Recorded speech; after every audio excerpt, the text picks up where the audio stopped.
The MrMrFilms.com about page humbly states, Mr. have a damn good time.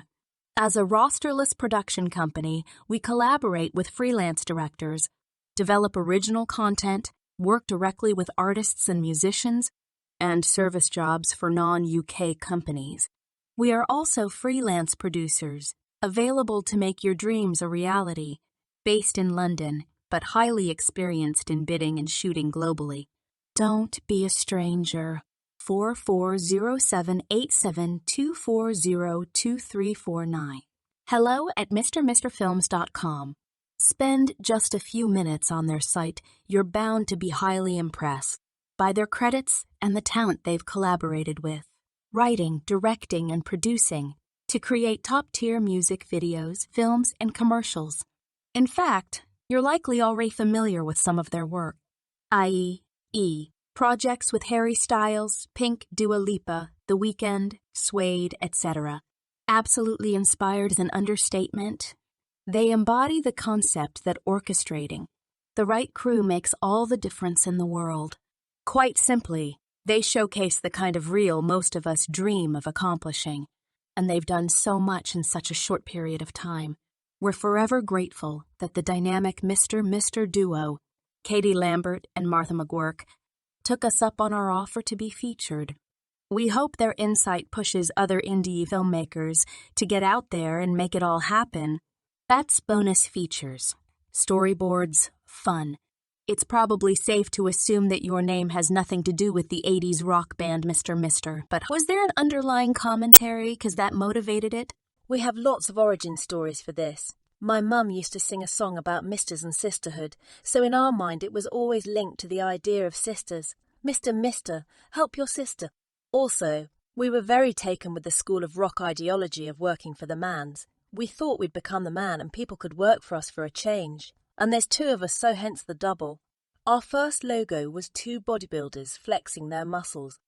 Katie, I recall reading about your apprehension toward directing, since you'd worked with so many legends over the years. Were there any directors who inspired you with a particular workflow or approach?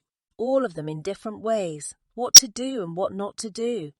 I think one of my biggest inspirations is my very good friend Georgia Hudson, who always approaches everything with kindness, patience and clarity. I try my best to do this and to be a calm, yet incredibly excited presence on set. I think the best directors know what they want, but also trust the strength and talent of their team. Your resume clearly reveals that you are a powerful force as a production duo. Might that same dynamic be applied to co-writing or co-directing for future projects? Between us, the line between producing and directing is very flexible. If on the project one of us is the production lead and one the directing, that doesn't mean we're not still both contributing in both. Everything is discussed. Everything is both of our ideas and our shared creative. Regarding writing, so far it's been me, Katie, writing and Martha as the creative producer, heavily feeding back, editing, suggesting much better ideas. Which isn't to say that Martha doesn't contribute massively to that process, but the line is less blurred. Who knows though? I think Martha has a script or two in her and I'd love to be the producer on those. It seems that you have a passion for straying from formulas, taking chances to branch out within the creative world, keep things fresh. What's the biggest risk you've taken? I think probably taking off to Nashville to shoot Eat It. We had a brilliant producer, R.H. Dyer. But other than that, nothing really, and it was all our own money. Quite risky, but we come from music videos and so we're used to taking pretty big jumps. We once went to Kazakhstan to make a £10,000 video with the cash to pay for it, strapped to Martha's body. It's fun, and I think the spirit of, we will make it work, gets you far. Who's the persuader on your team? The one who convinces decision makers to trust your vision? We both are, and most of our time is spent convincing the other. Let's talk about your most recent short film, Eat It. Was the screenplay based purely or loosely on Jadzio's short story, Colonel Cheese is closed on Mondays? I, Katie, read Colonel Cheese is closed on Mondays in Lay in the bath on a Wednesday night, and I just loved it so much. I'd stolen the whole collection from Martha, and Colonel Cheese is one of the first in the book. It was a pretty close adaptation, But of course, in the process of making a film, things change and the structure moves around. I actually reread the short the other day, and I would say the film is pretty close. One of my favourite things about the story was a real sense of the ensemble and all the characters at Colonel Cheese. Sadly, in a 12-minute short, we had to focus more on Charlie only. You've been forthcoming about working within your limited budget for your 4-day shoot for Eat It and the resulting corners that had to be cut. This is something that many of our indie filmmaker readers will surely relate to. Of comical interest were the stories about the borrowed slushy machine and the stranger who generously gathered extras for one of your scenes. Do you have any behind-the-scenes footage or photos of those incidents? I've attached our side-by-sides and some BTS. For you. We don't have tonners because we were pretty busy. How important is it for you to document set life? Honestly, not really. I'm terrible at taking photographs and it's not something I really do. I like them, but it's never something I'm thinking of. I'm usually more preoccupied in stealing slushy machines or begging locations for extra time. Also, my photos are terrible, so what's the point? In my experience, a talented cinematographer and brilliant editor can make or break your storytelling process and end result. Being that Eat It was so well presented, what praise reports do you have on Nick Allen? Nick Allen is a king. He's the king of Nashville, and we really couldn't have made the film without him. Not only is he responsible for a huge amount creatively, but he was also so helpful in finding crew, locations, everything.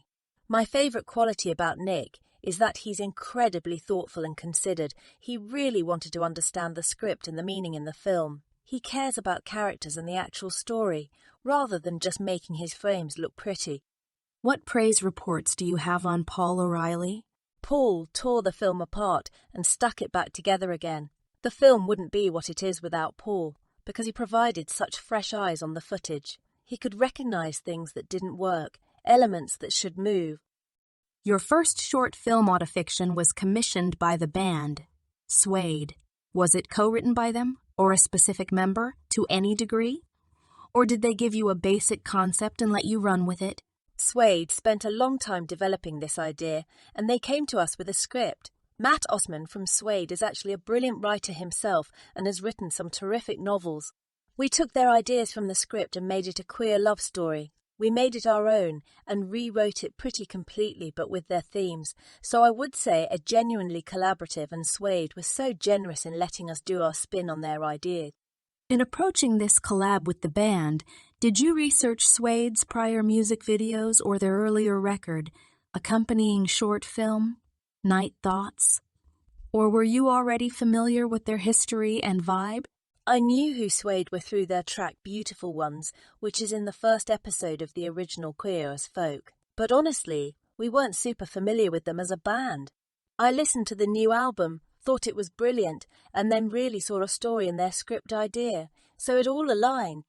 The screenplay for Autofiction explored a graceful back and forth between the past and the present and comparative, contrasting character point of view. Was that your plan from the beginning, or did you decide to establish ambiguity via those methods later in your writing process? This was always integral to the concept. I wanted to show the depth of a relationship without descending to melodrama, and I thought the best way to achieve this was through memory. I also wanted to look at normal, everyday moments, the things which seem nondescript but which ultimately become the tapestry of your lives. Regarding the different perspectives, this is something we talk to the band a lot about. When two people are in a relationship, what even is the truth? You both have your memories and your side, but of course that's inherently subjective. I was interested in that slippage. You've utilized writing inspo via music and short stories thus far. Are there other art forms that you might look to for future motivation? Paintings? Theater? Personal experiences? All of the above and God knows what else. Everything is personal, so you can guarantee it comes from experience. Where can we see your latest work? What's next? Well, we just signed to Stink Films for commercial representation, which is fun. We've got a few music videos in the pipeline and are working on our feature. Features always seem to take forever, but we're excited.